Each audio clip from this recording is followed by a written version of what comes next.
with some great Earth-based telescopes, but we didn't have any orbiting satellites around the moon. We didn't have anything really in space in orbit around the Earth looking at the moon, so they really had a lot to learn about the moon. They anticipated getting more data that they would need between December of 1960 and August of 1962, and the equatorial area on the light side of the moon was deemed pretty necessary.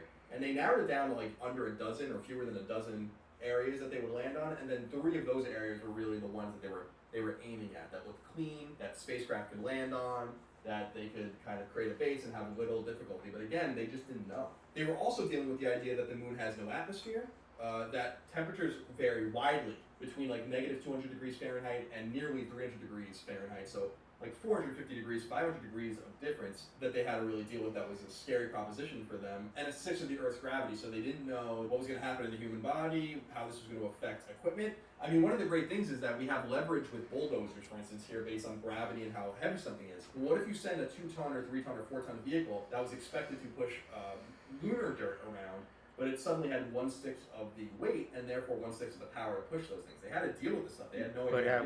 And they identified other areas that needed attention as well, basically everything. Food, oxygen, clothing, chemical, biological, radiological, biomedical, vacuum conditions, weightlessness, meteoroids, lunar-based systems, moon mapping, explosives, power generation, material and lubricants, liquid hydrogen production and handling, and lunar soil mechanics. In other words, they had to study all of it.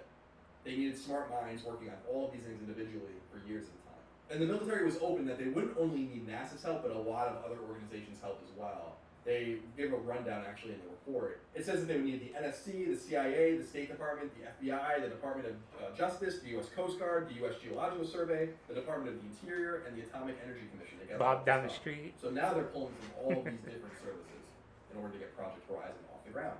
Part of the pump. Earlier I mentioned that there was a philosophical question on something very fundamental to the operation. And that thing was, should they go from the Earth to the moon directly, or should they go from the Earth to a as soon as you get the average everyday person, that had yet to be built or even that's what things are going to take and then launch from there? They would need more thrust from the Saturn I and Saturn II rockets to get less material off the ground and directly to the moon. They would need to use all the thrust to get less to the moon, but it would be easier. So they would have to launch more rockets with less on it in order to get things directly from the Earth to the moon. But if they endeavored to create an orbital platform, basically a space station, then they would use less thrust, get more into low Earth orbit, and then launch it with much less thrust to the moon and be able to get more down there with no problems at all. This is a fundamental question that they dealt with. And the ironic thing is that even though the Earth to moon directly would have been more straightforward, that it simply wouldn't have been feasible to get everything we needed to get to the moon in a timely and cheap manner. So they realized, wow, not only do we have to endeavor to create this lunar base and create all this science and figure all that out, we actually need to create a space station that is going to be a rendezvous point for all of these ships, these 5.3 launches per month on average, to get everything to the moon, to get people to the moon, material, information, all that kind of stuff. So now they're creating a lunar base, and they're creating an orbital platform, a space station, and they're sending people into space, and they're dealing with all this science. Project Horizon is an unwieldy beast. Interestingly, that didn't abate them from being really ambitious with the orbital platform as well. In fact, they talk about, similar to the lunar platform, they're going to expand the orbital platform, that the orbital platform is going to be expanded over time and have a permanent crew of its own.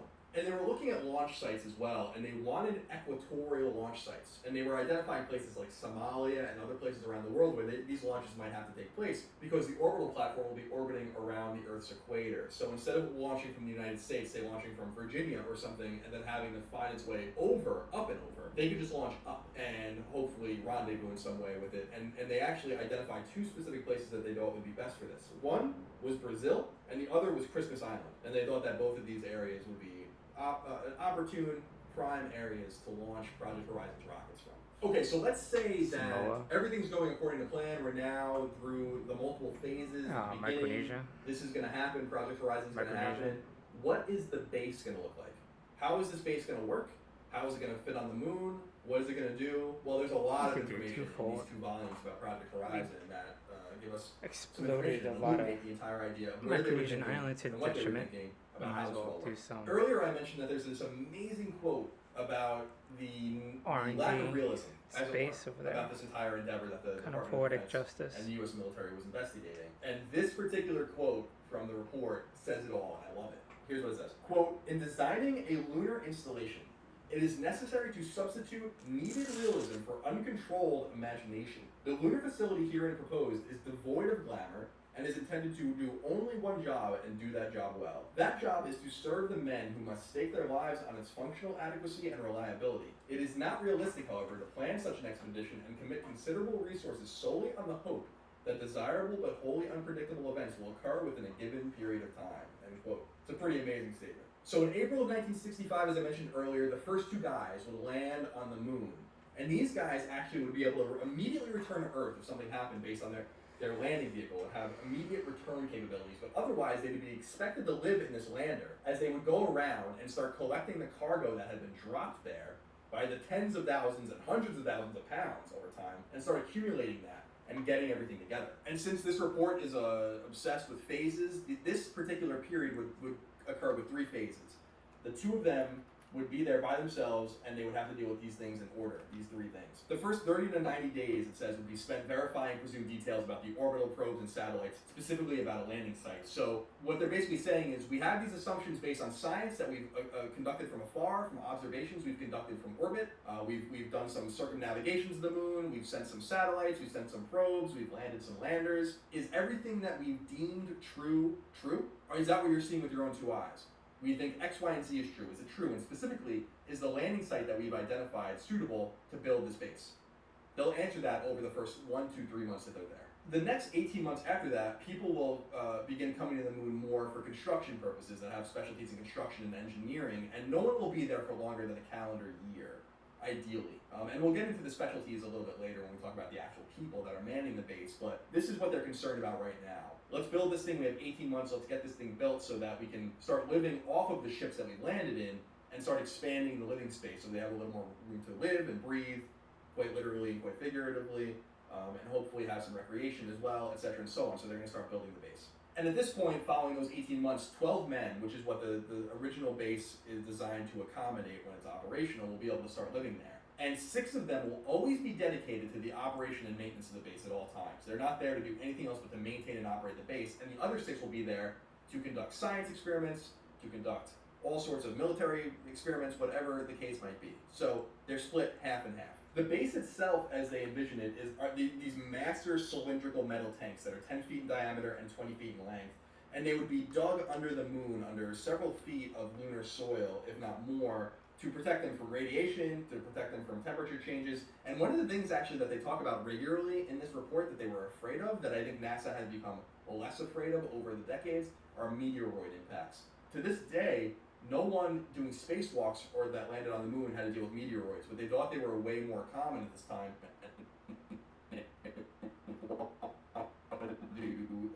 Kind of Google strip Maps away is that risk. loading. And we'll get into a minute the spacesuit and how that was supposed to deal with meteoroids as well. And they also were obsessed with reusing things, so cargo vessels, fuel tanks, all these things that couldn't be really used again once they arrived to the moon would be used for storage and incorporated in other ways into the base, because obviously when you're on the moon, you only have what you brought there and what is there, and there's nothing there to use, and so you really need to be smart and judicious with everything you have. And they have a few rules. Quote, methods must be developed to work the lunar material without excess expenditure of energy. Communications with Earth must be possible at all times. Full visibility of the outpost from Earth would be desirable from a safety viewpoint, end quote. They note, as I said earlier, that they're going to have to rework these machines because they're not going to have the leverage that they have on Earth to move things, to destroy things. They can't really use explosives that safely because with 1/6 of the Earth's gravity, these things are going to be fucking flying apart, these exploding rocks or whatever. They're afraid of that. So they're starting to learn and deal with these hypothetical problems that actually aren't so hypothetical once you're on the moon. And as I mentioned earlier, there's a massive temperature problem there because there's no atmosphere to diffuse temperatures.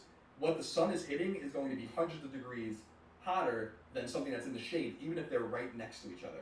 So they had to deal with like, well, how can our equipment survive these massive changes and these sustained changes that would take days and days of sunlight or days and days of no sunlight and shade and shadow?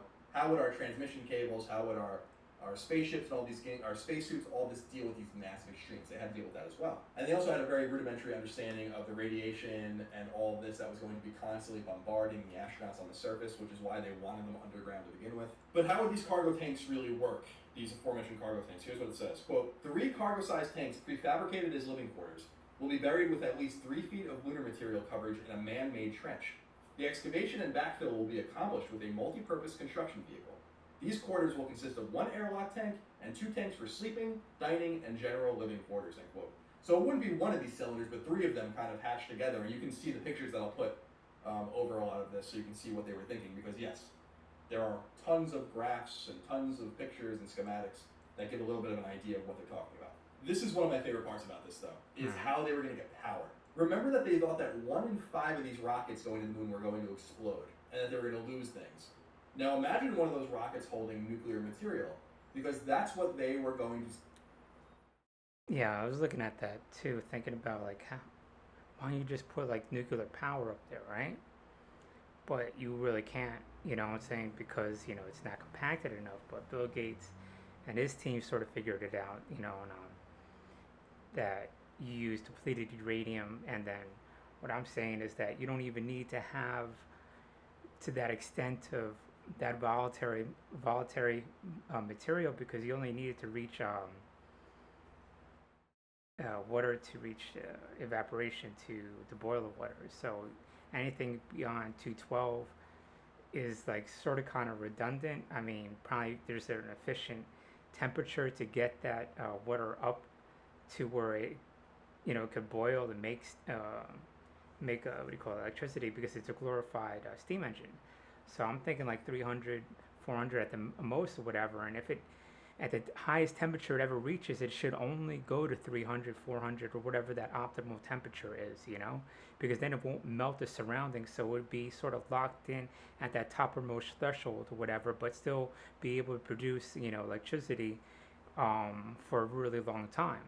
And with that lower temperature, lower radiation, you have less contamination and there's less danger. It won't melt through or whatever, right? So you had that depleted, well, not depleted uranium, but depleted, you know, nuclear material, whatever. That's what Bill Gates is using for his new nuclear reactors that actually China started to buy, and I saw that documentary. So with this, you could have even a smaller, safer, transportable nuclear power being transported over towards, you know, a Mars base or a moon base, but I rather prefer Mars base, and just sort of island hop over the moon, because you're not going to be able, the moon is sort of closer, but you need to go where the money is at, you know, and it has to be self-sustainable financially. But that's my thinking about, you need to get that nuclear power over there, and it needs to be miniaturized. And it is to the point where it probably can be done. Almost positive it can be done. You know what I'm talking about. So if you know, I'm pretty sure Bill Gates has it, probably even to a higher extent that I'm thinking of it or whatever. And I don't know if I really don't see the need of anything ever going those high temperatures. That's just ridiculous. How portable is that? How safe is that, you know, to reach those ridiculously high temperatures? You know, it's like, hold up, let's stick this bolting hot fucking thing in water. You know, like, what the fuck? Just have that stick in there. Everybody chill, peace out. It will get up to temperature. It will be able to make steam in just a little bit, you know what I'm talking about? And that way, you know what I'm saying, as soon as the shit's turned off, you're like freaking out, like, what the motherfucker, why do you think that shit is like insanely, it's like pure fucking chaos right there in a fucking metal rod, whatever, you know what I'm saying? Just don't need all that much material. Just like get it up to a nice, same, comfortable temperature to make steam, and you got electricity. But people always just like, I guess it's our mentality of being arrogant that we got to make it like super fucking hot, you know? I mean, when you're cooking, right? It's always like, you always get better food when you slow cook food, you know? It falls off the bone. I think the same thing could be like nuclear energy. It will get there, be at peace, you know what I'm saying? Just chill. All we want is electricity. We won't want these insanely high temperatures, and we want it to make it portable and transferable. And that's more important than just simply making the most craziest, fastest water just running through it and heating up super fast, whatever. Because you got to think about having be able to reuse that water time and time and time again. And what is water really necessary? Couldn't we use another, um, another liquid that is probably even safer to use? I really doubt it. I think water is the best, but it's just a possibility. Maybe there's something else that is less. I don't know. That has a lower boiling temperature, whatever, and they can make electricity. I don't know, but pretty sure water is it. But just a thought process. Okay, I'm looking at the Gilbert Islands. Look at this. It's nuts.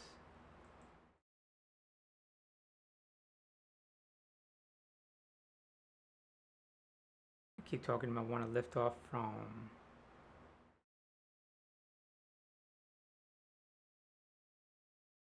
the equator. That's the equator. Here's Tarawa. You're Marine, you know about Tarawa. Boom, there you go. And these Marshall Islands, the Gilbertese, all Micronesia, they're in desperate need of financial aid, so definitely some deal could be made. Sacrifice atoll, boom, done. And got what you need, away from prying eyes. Gilbert Islands, so that's South Pacific. Sort of, here we go, here's the Hawaiian Islands. Here we are, so it would be right here. It's the Marshall Islands over here. So kind of like you can do with Line Islands, that'd be due south, be a little quicker. The same. You have a reason with that money coming into the Gilbert Islands and Micronesia as a reason to unify it, and maybe same we could do. I mean, people are more efficient and they're doing better if they're all coming together, and they will have jobs and whatever else, money, and then we benefit because now we have something from the equator. Send to the moon. Nuclear reactors. Here's what it says. Quote, the basic power supply for use immediately after landing and during the preparation of the advanced party construction camp will be a 5 kilowatt nuclear reactor. The nuclear power plants which are to be assembled to provide power for construction of the outpost facilities are rated at 10 kilowatts and 40 kilowatts. After selection of the outpost site, craters are to be blasted for the power plants to provide radiation shielding. Lunar material not less than 12 feet in thickness is required, end quote. And they go on to say, quote, nuclear reactors were selected as the basic power sources since no other source can compete on a pound per kilowatt hour basis. Solar devices might be competitive except for the 14-day lunar night and the difficulty of storing energy in either form as heat or as electricity, end quote. There's one thing here that's interesting. That's still true. Nothing can compete with nuclear power. And we shouldn't be so scared of it. But I digress. These nuclear power plants, these small nuclear power plants, as they said, would have to be buried and segregated from the living quarters, and they need to be buried under tons of rock and dirt, and they're afraid that things might happen to them as well, and they write a little bit about that, about how they're going to have to sometimes excavate them, that people are going to be exposed to this radiation, but that they have no real choice, that this is really the most efficient way to power the lunar base. To help with all the work, they also have this idea of this kind of do-it-all bulldozer ground vehicle thing that I'll show pictures of here that would be able to accomplish all sorts of tasks for them.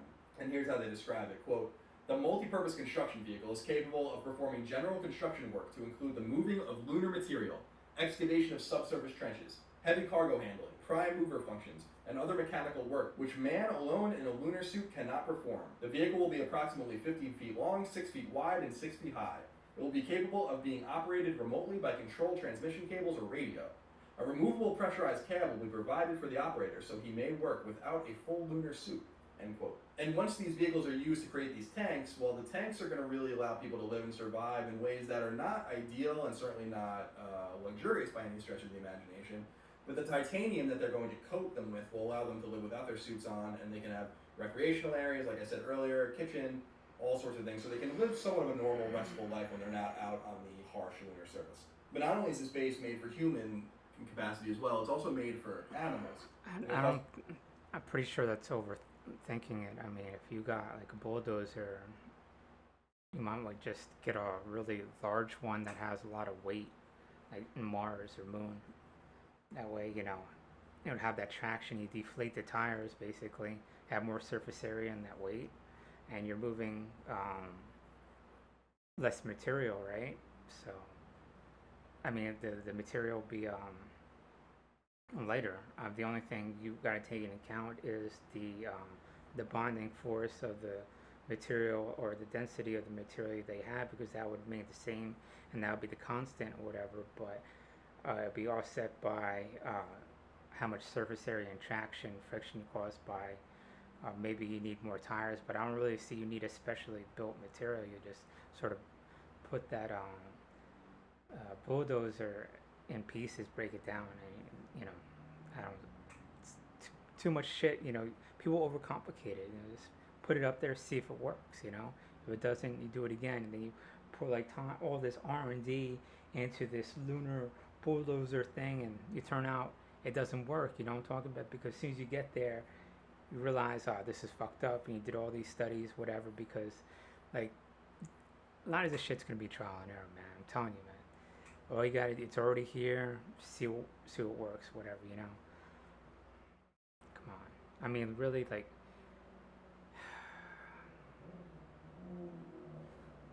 I really don't see of an issue. I'm talking about like all these specially built things. We already got it. Over 100 years of innovation, and we think like one or two variables will completely change it. Well, I don't know. I'm talking. I really doubt it.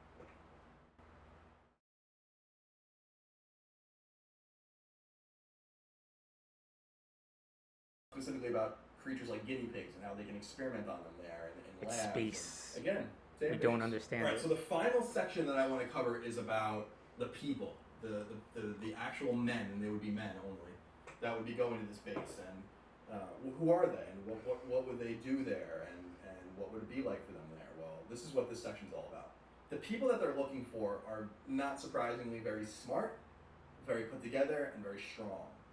They say, quote, Project Horizon presents unique requirements in matters of personnel and administration just as much as it does in the technical aspects of research, development, or operations. Among them are novel skills and backgrounds, broad requirements for additional acquired qualifications or capabilities, end quote. That last sentence is actually really important to them, because they want people that not only know something very well, an engineer, a physicist, whatever, but that's someone that not only has a full grasp of their field, but that can learn other fields as well very quickly. Quote, the academic requirements for both the orbital and the lunar groups include a university degree and the specialty or primary skill involved. Several years of practical experience at a reasonable technical level are also required in that field, end quote. And they later say, quote, each selectee must be medically sound, alert, and intelligent, with demonstrated physical stamina and emotional stability. No mental maladjustment or physical malformation capable of producing a functional handicap is tolerable, end quote. And they talk about how the two men that first go in 1965 to begin building should be... So basically talking about people who are on the Space Force that meet a certain physical requirement and then educational requirement, but wouldn't that just be the first generation, because that individual through external and internal means acquired the education and those achievements, right? That doesn't necessarily it's going to go on to the next generation, but it does make sense for the first one, the same. So maybe it would be more efficient when you have a limited number of people that you could self-sustain over there, but once it crosses that threshold where it is self-sustaining, you could relax those standards or whatever. But I get what he's saying, but I always looked at that like, how you don't know what's going to happen in the next generation. It's like, this because you're this person, you try and instill it into your children, doesn't mean they're going to do the same things, and so you got to look at those successive generations or whatever, and you're trying to get to a normal populace, not just have this select few over there, because I don't think that's realistic. It's just not how we work as people. Um, I don't know. Maybe it will. We look at these idyllic societies, but everything is to the contrary of what actually happened in 1492 when we had colonization of the United States. It only basically happened because it was economically valuable, and those colonies kind of took off when way down the road after those colonization um, expeditions did it. They didn't really make money. They lost money. Hell, they lost a lot of lives, but they went there to make money. It was a couple generations later they would be like, okay, now we're making money. The same. Most familiar with construction, engineering, and medicine, but that eventually more people will come behind them that will be mostly construction and engineering focused, and then they can start to diversify. Because remember, I told you that once the base is permanent, they'll split them up into 6 and 6, and 6 of them will be more engineering based and construction based and maintenance based, and the other 6 will be specialties that can finally start doing the hard work that hopefully the lunar base would allow them to do. Remember that the orbital platform that I mentioned earlier is also going to need a crew, and they looked at the crew somewhat like this. They would need 2 vehicle controllers, 1 medical doctor, 3 mechanical engineers, 2 electrical engineers, a communications engineer, and a rocket engineer at all times, and that they would hopefully have 4 of these groups constantly in rotation so that none of them would stay in space for that long, some of them can have rest and relaxation down on Earth, and more of them can be training for their next time up in space. Meanwhile, on the lunar base, they wanted the setup to be more like this. A doctor, a general engineer, 2 mechanical engineers, 2 construction engineers, 2 electrical engineers, an astrophysicist, a communications engineer, a project officer, a chemophysicist. Forget me, this is my problem. You try to organize things that you have no idea what's going to happen up there. Maybe use that as a foundation, but it's just, I don't know, it's crazy. To someone like following up letter by letter by letter.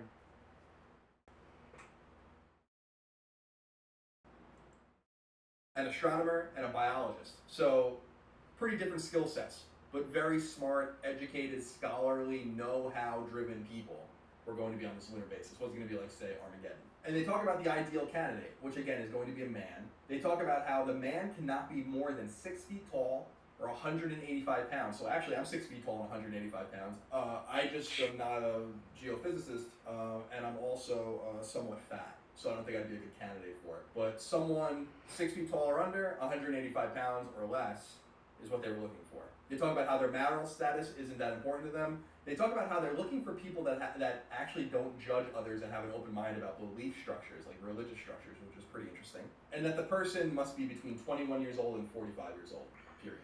In addition to them all having their skill, the chemist knows chemistry, the physicist knows physics, etc. They'll all have a little bit of a dabble in someone else's field in case there's a redundancy needed or some help needed. And they'll all be familiar with like survival skills, cooking, Yes.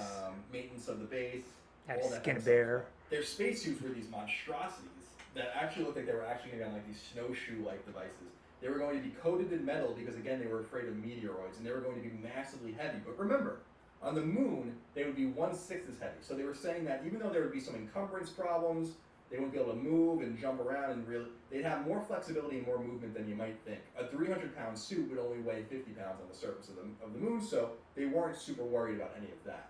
Each suit would have a 6-month life cycle. Each person on the moon would have 2 full suits in excess in case something happened to their suit, and they'd have another 100 pounds of extra equipment to fix suits that were broken or torn or somehow incapacitated.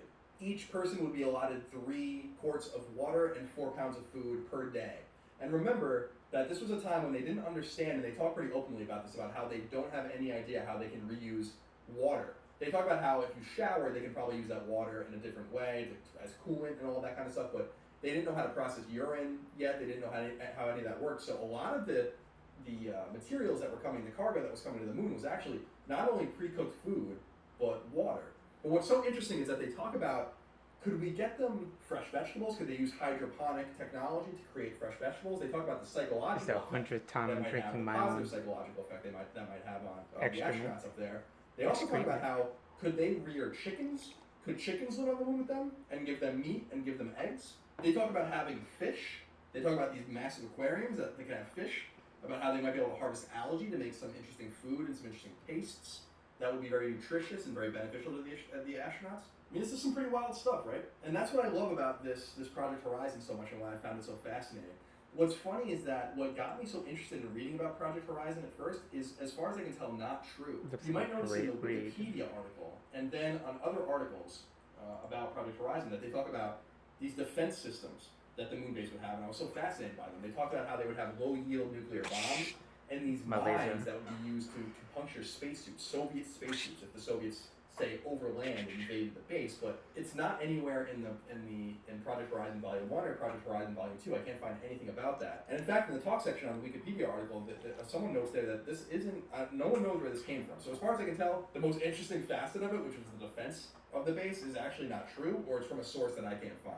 So I don't want to include that in the video, but I did want to let you know that that's floating around. Nonetheless, that's kind of a high-end view of Project Horizon, and I really hope you enjoyed it. I was sucked in reading about it and really kind of fascinated and smitten with it. It's so interesting to read about the what-ifs and the could-bes and all this kind of thing that was happening at a much more innocent time in American history, when it was all about defeating the Soviet Union, the Cold War, besting your opponent, the propaganda value, the scientific value, the military value of all these things. But moreover, this idea that they really didn't understand what they didn't understand, but that yet they bullishly pushed forward. And reading about this gave me hope that we can overcome some of these challenges in space travel that we've encountered, specifically with Mars, in saying, like, yes, some of the problems might be really hard to surmount, and we don't really understand a lot of these issues. Some people might die, some things might not. You know, knowing that you don't know, admitting you don't know, you know, and planning for the stuff you don't know. It's probably a lot of it, you know, because when the race starts and it kicks up, we're going to be going against people that are, the morality is, the humanity of it is just going to be thrown to the wind. And then what are we going to do? Are we going to be handcuffed? And we got to be ready for that battle, you know. So he's right. Go according to plan, but that we should do them anyway. And obviously Project Horizon isn't an example of that happening much further past the planning stage. They never commissioned any more reports. That was basically the beginning and the end of it. But nonetheless, I thought it was interesting. I wanted to tell you a little bit about it, and I really hope you take the time to read about it yourself. Just go into those reports and just jump around. It's so interesting. Well, that's it for this episode of Colin's Last Stand. Thank you so much for your support. I hope you subscribe here on YouTube. Share the video with your friends and family. Please support me on Patreon if you like what I do. $1, $5, $10 a month really goes a long way to making this dream a reality, and I hope.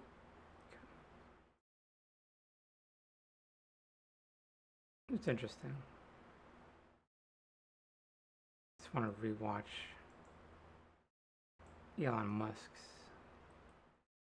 Is there a long version of it?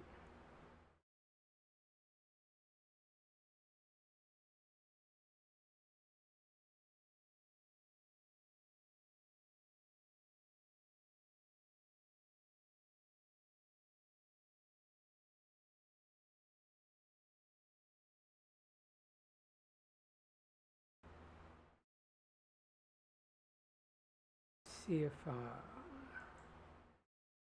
let's see, this is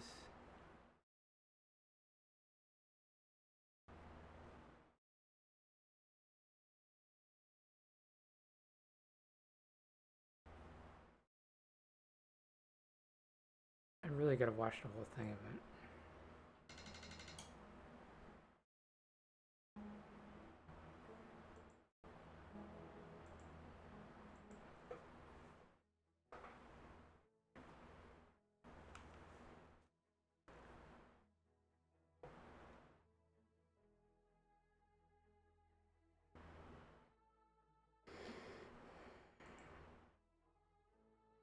Okay, hold up. Properties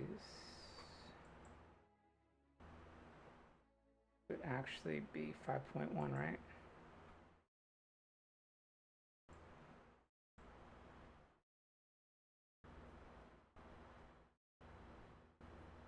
Nope.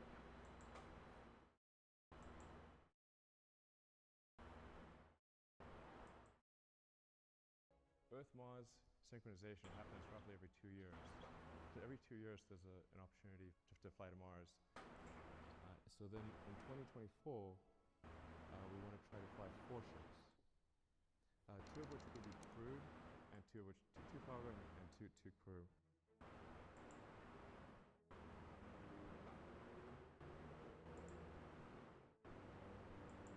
I gotta watch this full thing because I'm gonna probably miss a few things he already figured out.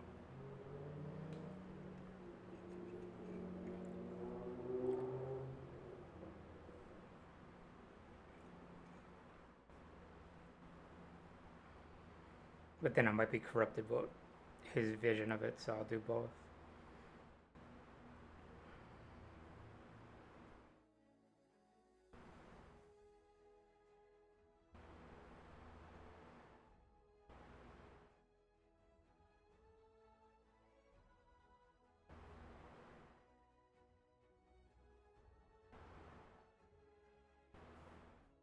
Earth-Mars synchronization happens roughly every 2 years.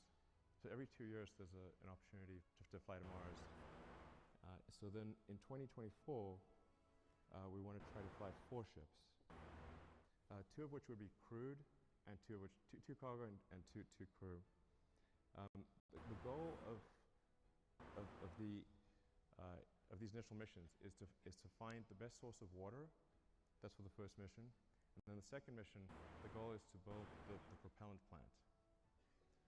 So we should, particularly with 6 ships, there have plenty of landed mass to construct the propellant depot, which will consist of a large array of solar panels, very large array, and then everything necessary to mine and refine water, and then draw the CO2 out of the atmosphere, and then create and store deep cryo CH4 and O2.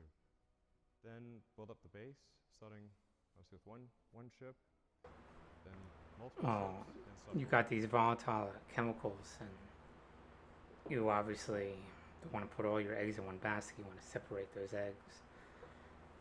You know what I'm saying? Oh my God.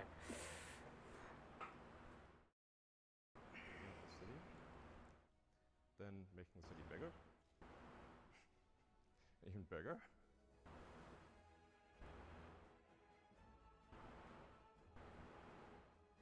You send the spaceship up to orbit, you retank it or refill it until it has full tanks, and travels to Mars, lands on Mars. For Mars, you will need local propellant production, but Mars has a CO2 atmosphere and plenty of water ice that gives you CO2 and H2O. So you can make therefore CH4 and O2 using the Sabatier process.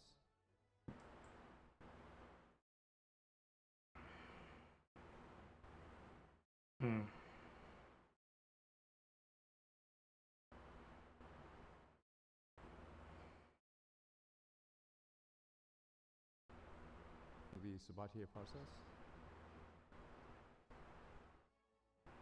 becoming a multi-planet species. Beats the hell out of being a single-planet species. Well, let me just go back.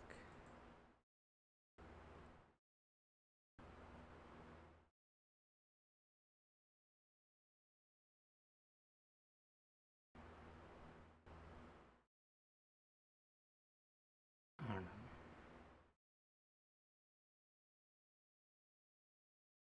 What happens if one of these things aren't be able to make the trip? What's that error rate? And how do you factor that in, you know? But that's not what I was getting at.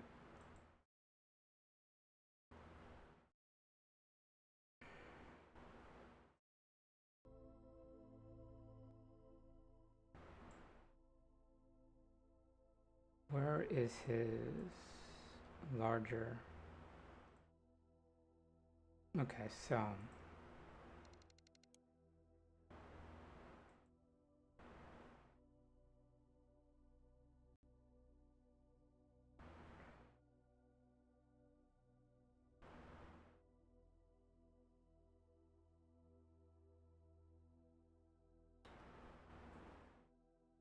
put this on really low just in case. I don't know how long I'll be able to probably be super quick. I don't know.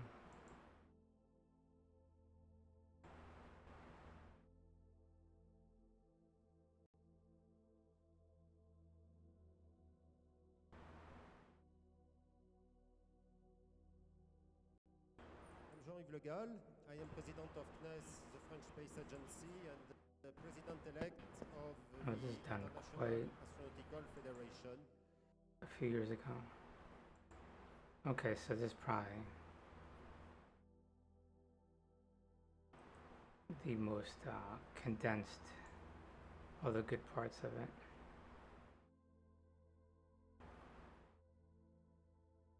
Just put that right there. I'm Jean-Yves Le Gall, president of CNES,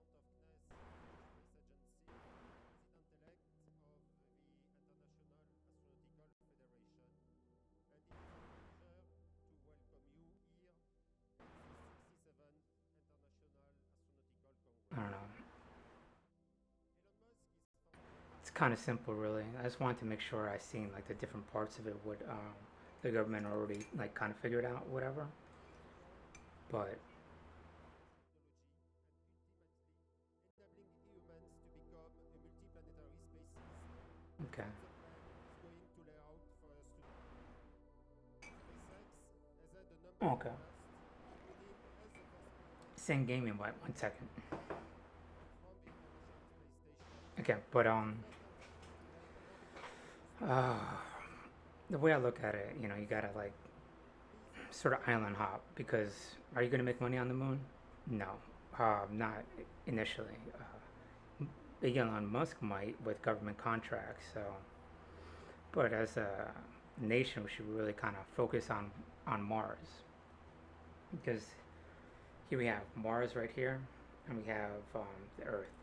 So, Mars, asteroids, kind of close together. You know what I'm saying? A lot closer than what it is to the Earth. And so, you sent out your expeditions or your drones to go get those asteroids. You bring them back to Mars. You drop them and you mine them, right? It's a lot closer than trying to bring it all the way back to the moon. And so, as the moon's going around the asteroid belt, you just grab them, you know what I'm saying, as they go around, you know what I'm talking about? So, instead of trying to fly them all the way back in, it's the most feasible way. And so, what are you trying to defend?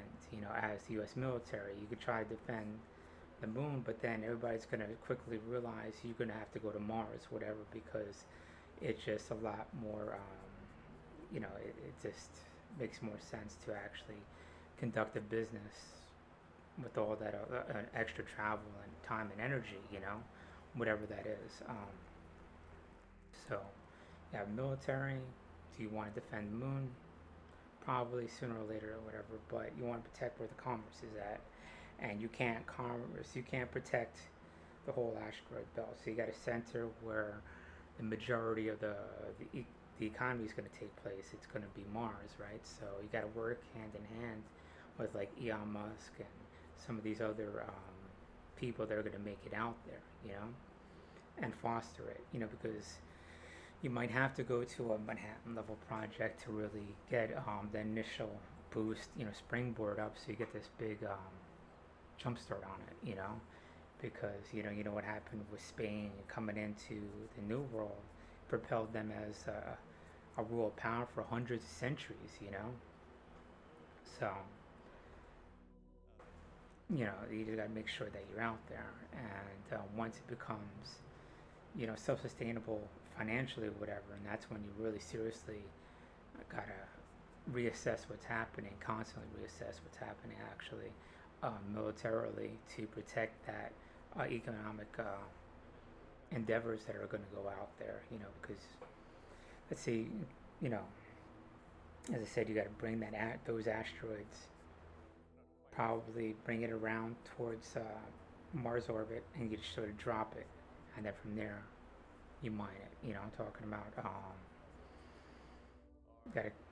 I don't really see, you know, I mean, unless you go up there and mine, I just don't see it, you know, because then you have to go to each asteroid individually, or you could bring it out to like a Mars the Mars moon and mine it there, or whatever. But I think it would just be like in the beginning, you just boom, drop it, boom, done. You know what I'm talking about? And you gotta. That's how it's gonna be. You know, you have some kind of basin where you drop it, you know, and then you go in there and you mine it, and then you have like these raw materials, and you want to build, you know, your factories and have have those factories down on Mars exposed to the moon. So that's basically, I think you need to do it instead of not instead of going to the moon first. But it's basically it. You know, saying it wasn't all that complicated. I wanted to see if I maybe missed something, but I don't know. People keep talking about the moon or a space station. Jump over that to where you first be able to make money for it.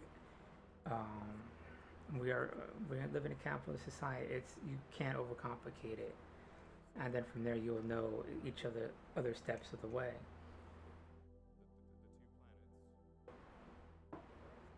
I mean, there'll be a time when we'll have to probably go back to the moon, and maybe it'll be easier to fly off the moon because of lower gravity and use that as a base. But until that, Mars probably needs to be the first priority and to skip over it.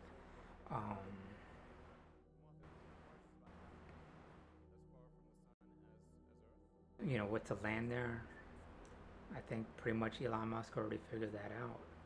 But when you're moving, you always forget something. There's always something you didn't take into account. When you arrive at your new house, there's always something that's to be done, something you didn't account for. That's like going to be space exploration, And so when we get there, to have these things flown in, is going to be difficult. So that population who's there initially needs to find out all those things. Okay, we're lacking this. What do we need to have built? What kind of manufactured industries or what kind of manufacturing processes do we need in Mars? What do we need to produce first? Like he says, it needs to be rocket fuel, so you go back and forth. What kind of foods that could take off, that type of thing. So you shouldn't really be focused on just building a population, but how do what are those things initially to sustain it? So you have like this period of like whatever that amount it is, finding out those unknowns, and you just gradually ratchet it up to what you need. I mean, he already figured that out. But I'm so a big proponent on being able to remove the manufacturing from Earth to space as much as possible. I think Elon Musk wants to do it at the moon or at some kind of space station. But to me, I think it's the best option to do it on Mars again to consolidate what you need to defend, And then once you have that stabilized, then you can start branching back to the moon to a space station. That way, you're diversifying and splitting your risks in many different areas, and you figure that out all that later. But once we get there, we'll be all right. But like I said, colonization. I keep looking at it. It's not just getting there; it's being able to make money, and a reason to get up there is probably really when colonization is going to happen. It's not going to. I don't know. This is not going to happen overnight. It could probably happen faster than what happened with Columbus, but the mere being able to get up there is, it doesn't mean we're going to be able to colonize, but we could probably cut around, make it quicker and more efficient to get up there. But I don't know. But we got to get up there first, We got to beat the other countries, and we got to have a good, strong. Lead on it, because we're going to make mistakes. People are going to die. We're going to go in a direction that we don't go. Maybe the shit I say is completely the fuck off, and we should have went A to B, but went or D plan or whatever the fuck it is, so all we gotta know is just it has to be concerted effort. One of those ways to make sure that we keep doing it once we get there is to make money when we get there. We cannot be so complacent or have our heads, up in this ivory tower that we're just there to explore. We're just there for all these esoteric or, I guess these fantastic ideas of benevolence, whatever. We need to make sure that our country can be maintained and prospered, and that needs to be the number one goal when we go up there.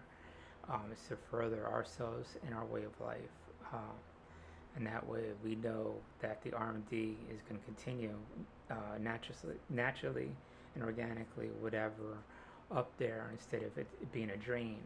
And I'm almost positive going to the moon will be a drain. There's no resources up there. In Mars we have water, we have CO2, and it'll be sustainable. So just going there would just be like, why?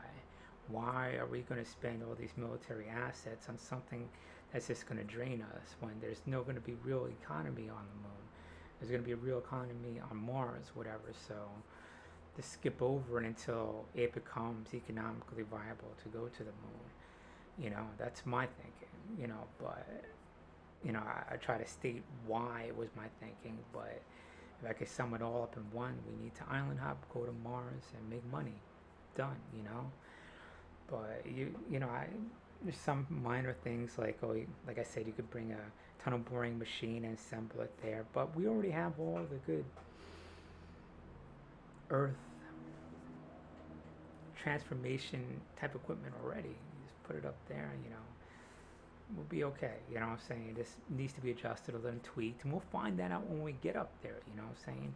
It's just like we put up a bulldozer. Is this working? No, motherfucker. This is some fucked up shit we need to do. Tweak this, tweak that, and like, all right, okay, now we know. We've seen it. We up there. Let's tweak this bulldozer over here, over here, over here. We're done. You know what I'm saying? Instead of like, I know exactly what to do. We gotta build this. We gotta do this. It's gotta be exactly right. Fly it up there. Cost $10 billion to make R&D or whatever. And you know what I'm saying? The fucking thing just falls apart right there. And like, what the fuck, dude? You don't know. You know what I'm saying? It's just like, don't overcomplicate it. We'll get up there. But there's probably some other government departments that also need to be made. Technically we could nationalize or militarize NASA. There doesn't need to be a colonization department where people volunteer to go up and do that colonization thing for like 2 years or whatever, realizing that there might be combat, might be some dangerous stuff that we've got to do. They get conscripted for a period of time, and then they meet that emergency. Very rare to be combat, whatever, and then they get to rotate back or whatever, because that's going to be ungovernable. It's going to be inherently dangerous or whatever, and they need to know that this might happen, and there's a potential for your rights to be temporarily suspended for those 2 years, but you get to do your contract and come back or whatever, because it's like it's so unknown, you don't know what you'd be called for or whatever, but it's just like a whole another set of rules need to be made. It's just there's just a vast area of that asteroid belt, and it's just like going to be like the Wild West. And honestly, if you know you can't control it, factor that in, because if you try to like focus on one area of the asteroid belt, hey, you got that little bit, but what's everything else? Focus on what really matters, Mars and real estate, and that right there, I'm talking about. That's going to be where you really need to focus your attention and your resources, your time and energy and everything, and then from there you could use that as a base, grabbing those asteroids, flying them down, and making whatever you need and then from there, you could see how the best way to get people from Earth to Mars and through a moon base or a space station or whatever else. But yeah, like I said, I'm pretty sure that's the best way. You know, to mine the asteroid belt. I don't really see a better way. Um, because honestly, like, you have an asteroid, you get there, what happens? You need to do this to the asteroid. What happened? This metal is different. You can't have this multi type of machine that could go after everything Pacific. I'm talking about. Get it there, and then you have everything on Mars, and you could problem solve getting at that material on Mars. The only thing you need to do is get that material to Mars. We could technically do it now, whatever, right? Get a big net solar sail, and then it would just gradually maybe take it 6 months, a year, a day, whatever it is, 10 years, no, it won't take 10 years, but you able just to constantly have that asteroids just keep flowing in, and that'll probably be the next stage.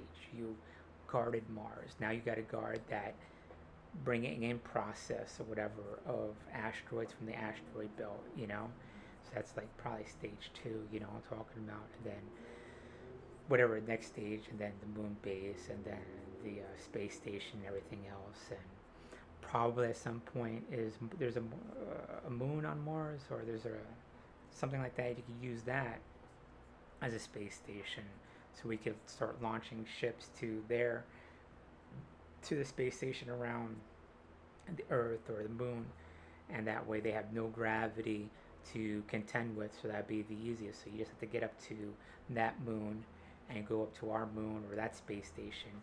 So you just need propellant to get that space station to Mars, space station, moon, whatever that is, and then you're good. So you could save propellant right there. That's about it. So like I said, it's going to be very adaptable and has to be ingrained in that, and has to be tiered.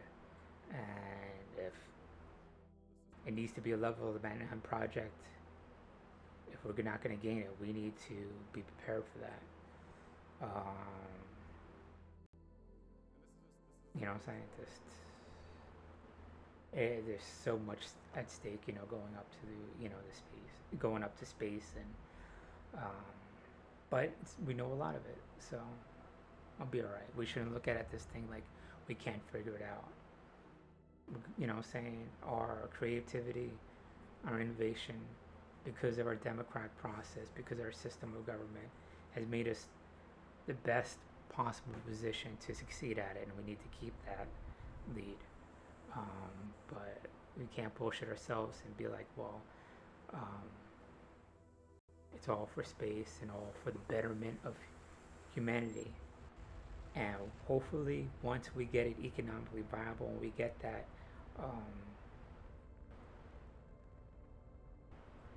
sustainable where it benefits our country, we could go back to that very moralistic thinking of exploration, how that benefit, that luxury of creativity, that art, that the sciences, of research. So there might be some turbulent time where we have to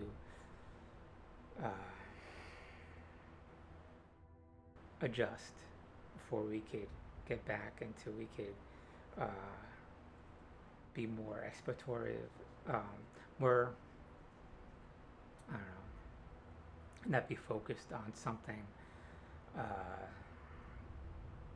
that could be, not be focused on just like one-minded of controlling of people and material and that kind of thing. But I don't know,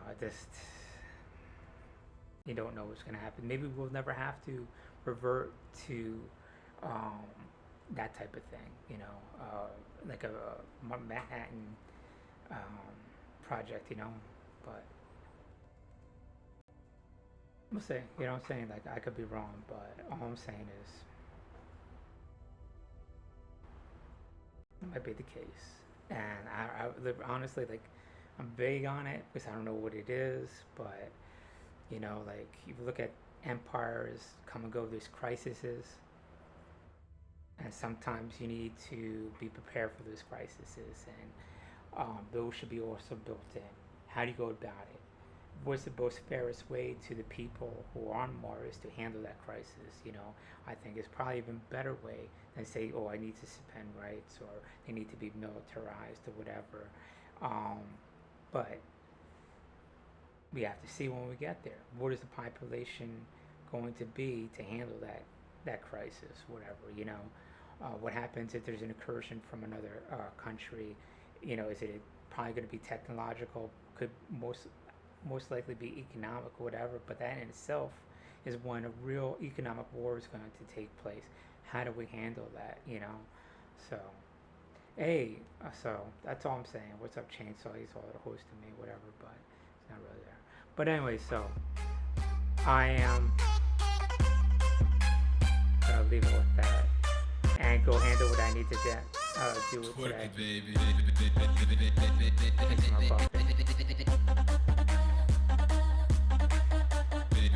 So, bring the asteroids to Mars, guard Mars.